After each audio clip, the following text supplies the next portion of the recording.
नमस्कार मित्रांनो, सुस्वागतम. घरोघरी मातीच्या चुली या मालिकेच्या आजच्या भागामध्ये आता लताबाईचे सकाळी सकाळी नाटक सुरू होते. ऐश्वर्या आणि सारंग मात्र लपलेले असतात.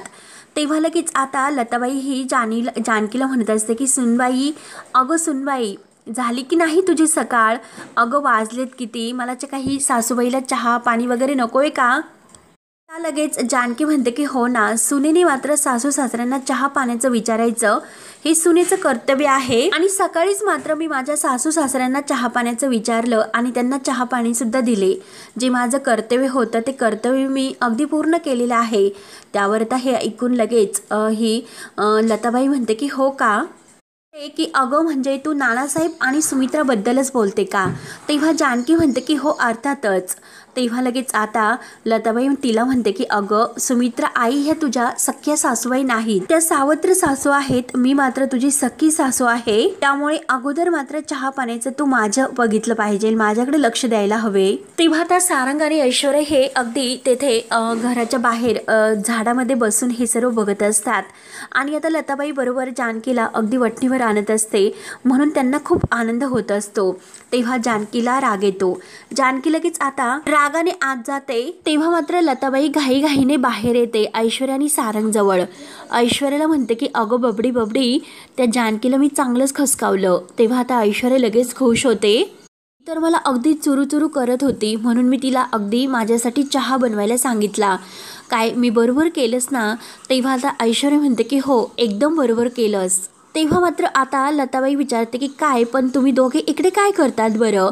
तेव्हा आता सारंग म्हणून जातो की जानकी बहिणीचे सॅम्पल.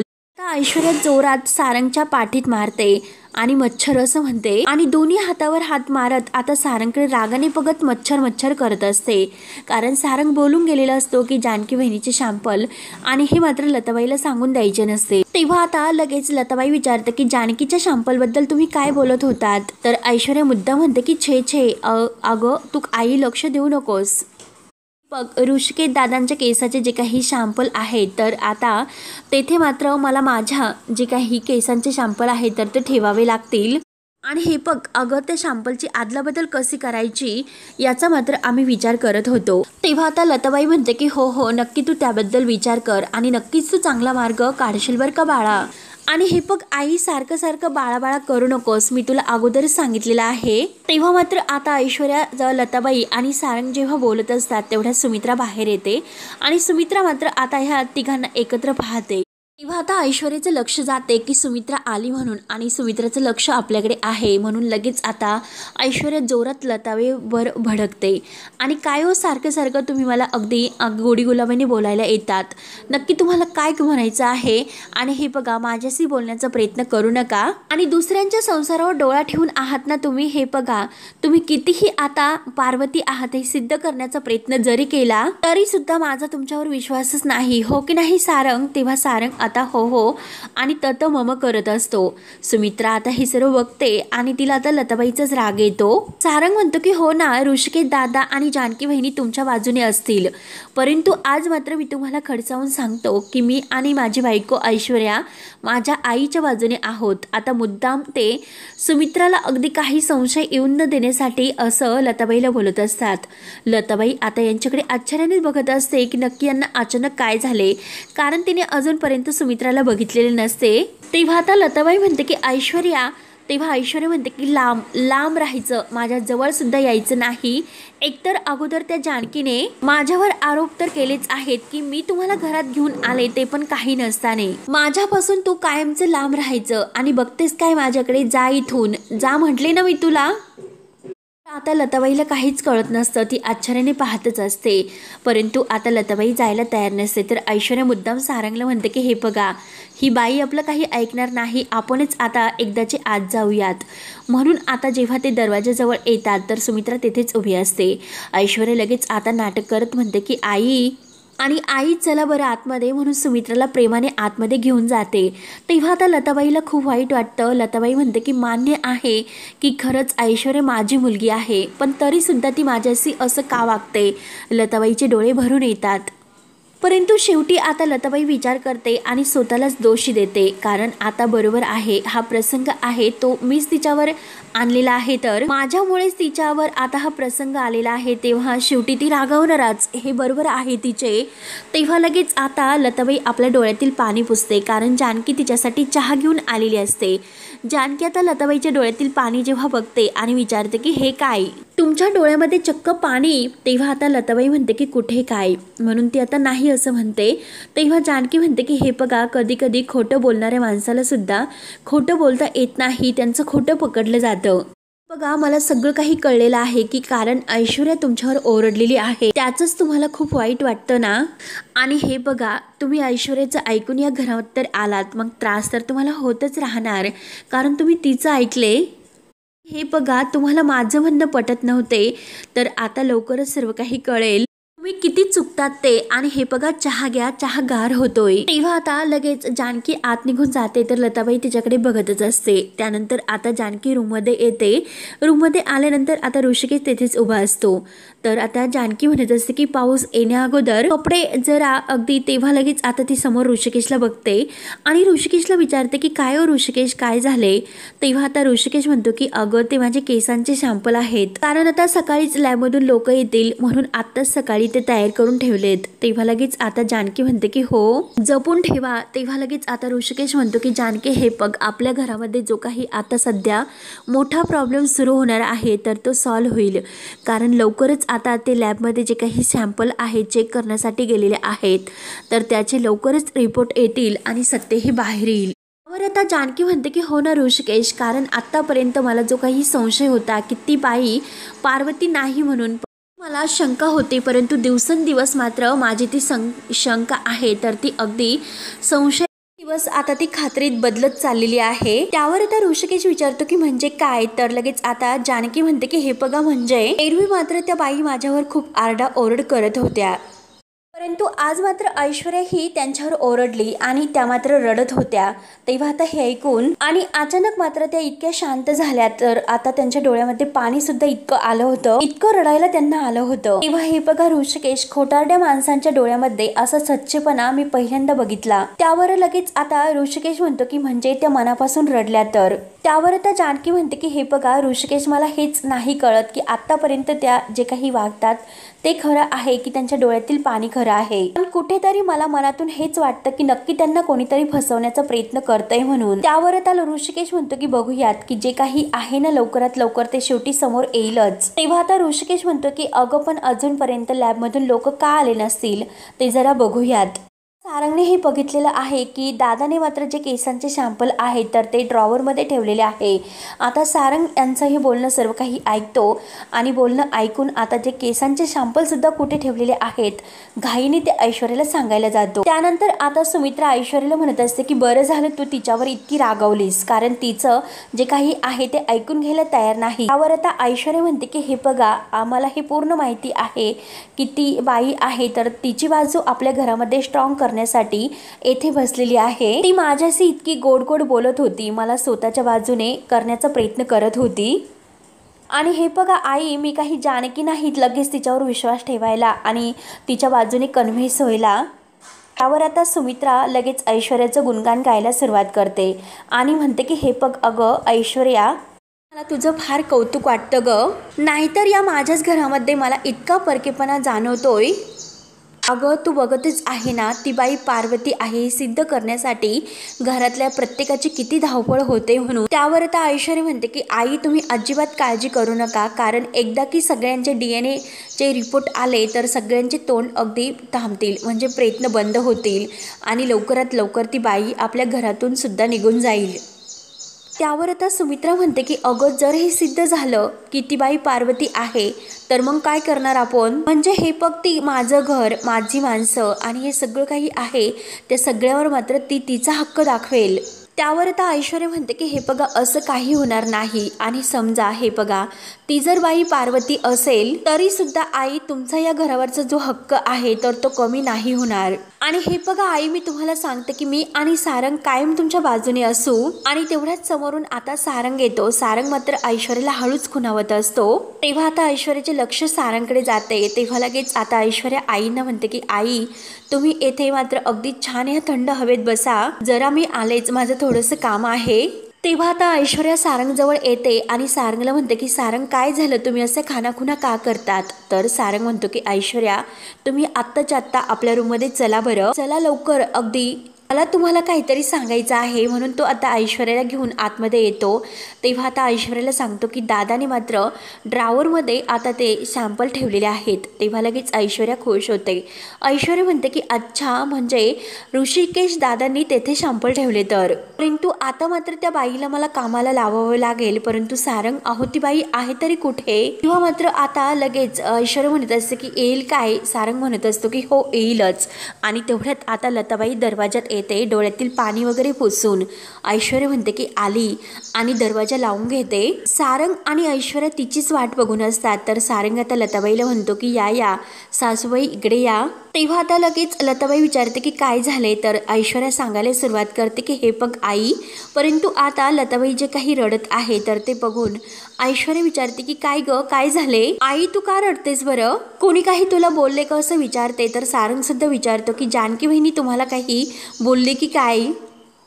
तेव्हा आता लताबाई म्हणते की जानकी तर खरंच माझ्याशी खूप प्रेमाने बोलली, माझ्याशी तोडून आणि ओरडून जी काही बोलली ना तर ती माझी मुलगी ऐश्वर्या, म्हणून मी रडत होते। तेव्हा आता ऐश्वर्या म्हणते की काय मी? आई अगं हे बघ अगं मगाशी मी तुझ्यावर जे काही ओरडले ना ते खरं खुरं नव्हतं अगं, सिरियल मध्ये नाही का ऍक्टिंग करतात, मग ती मात्र ऍक्टिंग होती। तेव्हा आता लताबाई रडतच म्हणते की अगं पण तू बोलली, परंतु खरंच मला किती लागले बरं, असं वाटलं की खरंच तू माझ्यावर ओरडत होती। तेव्हा आता ऐश्वर्या म्हणते की नाही आई अगं मी तुझ्यावर खरंच ओरडत नव्हते, कारण तेव्हा माझी सासू तेथे आली होती म्हणून तिच्यासमोर मला हे सर्व नाटक करावं लागलं आणि म्हणून मी तुझ्यावर असे ओरडले नाटक करत, आणि त्यांना जर असं मी तुझ्यावर ओरडले नसते तर संशय आला असता बरं, म्हणून हे सर्व मी असे केले, हो की नाही सारंग? सारंग तर अगदी नंदीबैला सारखा शेपूट अगदी मान हलवत हो हो हो हो असं करत असतो। सारंग आता लताबाईला म्हणतो की अहो तुमच्या लेकीचं तुमच्यावर जीवापाड प्रेम आहे, तुम्ही इतकं मनाला लावून घेऊ नका। त्यावर आता लताबाई डोळ्यातील पाणी पुसते, ठीक आहे आता मी नाही रडत असं म्हणून ती आता ऐश्वर्याला विचारते की आता काय करायचं? तर ऐश्वर्या खुशून म्हणते की 1 मिनिट। आणि आता मात्र जे शॅम्पल आहे तर ते शॅम्पल मात्र आता ती लताबाईच्या हातात देते। तर लताबाई विचारते की हे कुणाचे शॅम्पल आहे? तर आता सारंग खरं बोलून जातो। सारंग म्हणतो की जानकी बहिणींचे। तेव्हा आता ऐश्वर्याला खूप राग येतो। ऐश्वर्या सारंगकडे रागाने बघत असते आणि परत आता ती जे काही आता हे सारंगचे बोलणं आहे तर ते सावरण्यासाठी म्हणते जानकी बहिणीचे नाही तर जानकीच्या रूममध्ये जायचं आणि तुला तेथे हे सॅम्पल ठेवायचे। सारंग म्हणतो की हो ना, मला सुद्धा तेच म्हणायचं होतं की जानकी बहिणीच्या रूममध्ये जाऊन हे तेथे सॅम्पल ठेवायचे। तेव्हा आता ऐश्वर्या म्हणते की म्हणजे ऋषिकेश दादाचे जे सॅम्पल आहेत तर त्यासोबत तुला हे आदलाबदली करायचे। त्यावर आता लगेच लताबाई म्हणते की अगं पण हे सर्व मी कसं करणार आहे बरं? त्यावर आता ऐश्वर्या म्हणते की अगं आई तू टेन्शन घेऊ नकोस, मी आहे ना तुझ्यासोबत, मी तुला सगळं काही सांगते। म्हणून आता काय करायचं आहे, कुठे हे सॅम्पल ठेवायचे, कुठे कोणत्या सॅम्पलची आदलाबदल करायची हे सर्व काही आता ऐश्वर्या लताबाईला कानामध्ये सांगत असते। आणि हे बघ तुला आता तर कळले असेलच, त्यामुळे फक्त सुरुवात कशी करायची ते मी तुला सांगते की येथून आता इकडे जानकीच्या रूम मध्ये जायचे आणि आता तेथून जानकीच्या रूम मध्ये अगदी शिरताने हळू शिरायचं। तेव्हा आता सारंग म्हणतो की हे बघा त्या ठिकाणी ज्या ड्रॉवर मध्ये ऋषिकेश दादाने त्याचे सॅम्पल ठेवलेले आहेत तर ते सॅम्पल मात्र आता त्याच्या जागी ते तुम्ही तुमच्या हातात घ्यायचे आणि त्याच्या जागी हे सॅम्पल तेथे ठेवून द्यायचे। आणि आता ऐश्वर्या नाटक करत लताबाईला जवळ घेते आणि म्हणते की जा आई लवकर, हे तुझं मुलीने जे काही तुला काम सांगितलेले आहे तर ते लवकर करू नये, त्यामुळे तुझ्या मुलीचं जे पुढचं काम आहे ते अगदी सोपं होणार आहे। तर आता बरोबर आता लताबाईशी गोडगोड बोलत असते, जाग आई, तुझ्या मुलीचं हे काम करू नये. आता शेवटी मुलीच्या प्रेमासाठी लताबाई हे सर्व काम करायला तयार होते. ऐश्वर्याने बरोबर आता अगदी गोड बोलून अगदी मुलीचं नातं जोडून लताबाईला कामाला लावलेलं असते आणि लताबाई आता जानकीच्या रूममध्ये यायला निघते. त्यानंतर मात्र आता ऋषिकेश हा लॅब जे काही माणसं येणार आहेत सॅम्पल येण्यासाठी तर फोनवर बोलत असतो आणि फोन झाल्यानंतर तो जानकीला म्हणतो की जानकी हे बघ आता ते सॅम्पल येण्यासाठी येतातच, चल आता लवकरच बाहेर जाऊयात. तर जानकी म्हणते की हो चला लवकरच जाऊयात, मी हे जे काम आहे तर ते नंतर करते. म्हणून आता ते दोघे बाहेर यायला निघतात. तेवढ्यात आता लताबाई अगदी जोराने ठसका लागत खोकल्याचं नाटक करत आता तेथे येते. ऋषिकेश आणि जानकी तिला विचारतात की काय झाले, तुम्हाला काय इतका जोरात ठसका लागला असेल, काय झाले म्हणून अगदी विचारत असतात. तेव्हा आता लगेच लताबाई नाटक करत म्हणते की जानकी अगं जरा माझ्यासाठी कोमट पाणी घेऊन ये बरं. की घाबरते. जानकी म्हणते की हो हो आणते आणते. तर ऋषिकेश विचारतो की काय झाले, काही त्रास वगैरे होतोय का. तेव्हा लगेच आता लताबाई म्हणते की नाही, ती पावडर आहे ना सुंठ पावडर ती जरा घेऊन ये बरं, म्हणजे मला बरं वाटेल. आणि तेवढ्यात ऋषिकेश सुद्धा पावडर आणायला जातो. लताबाई लगेच आता इकडे तिकडे पाहते, ड्रेसिंग टेबलजवळ येते आणि तेथे जे काही रिपोर्ट ठेवलेले आहे ऋषिकेशने तर ते ऋषिकेशचे रिपोर्ट घेऊन ती आता त्या जागी मात्र हे शॅम्पल ठेवून देते आणि शॅम्पलची बरोबर ती आता तोपर्यंत आदलाबदली करते आणि परत आता खोकल्याचं नाटक येऊन जोरात ठसका लागण्याचं नाटक करून येऊन ती आता जोरात खोकत असते. आणि तेवढ्यात आता ते जानकी आणि ऋषिकेश तेथे येतात, गरम पाणी वगैरे घेऊन आलेले असतात आणि लताबाई आता शॅम्पल वगैरे काही जे काही बदलायचे आहेत ते सगळं काही बदलून आता तेथे मस्त परत नाटक करत बसलेले असते.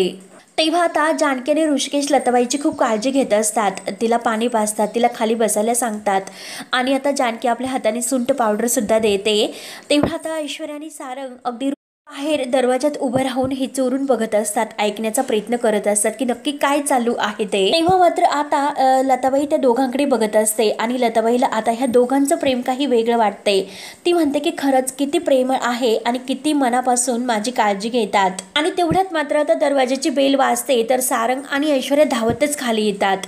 आता लताबाईला मात्र आता हे सर्व काही या दोघांचं प्रेम बघून आता डोळ्यामध्ये पाणी येत असते. आणि तेवढ्यात मात्र सारंगने दरवाजा उघडल्यानंतर जो डॉक्टर श्रीकांत आहे तर ते आलेले असतात आणि मी लॅबमधून सॅम्पल घेण्यासाठी आलो आहेत असं म्हणतात. ऋषिकेश रणदिवे घरात आहे का असं विचारतात. तेव्हा आता सारंग आणि ऐश्वर्या हे दोघे आता एकमेकांकडे बघत असतात. त्यानंतर मात्र आता जो ऋषिकेश आहे तर तो लताबाईचे हात तळहात चोळत असतो.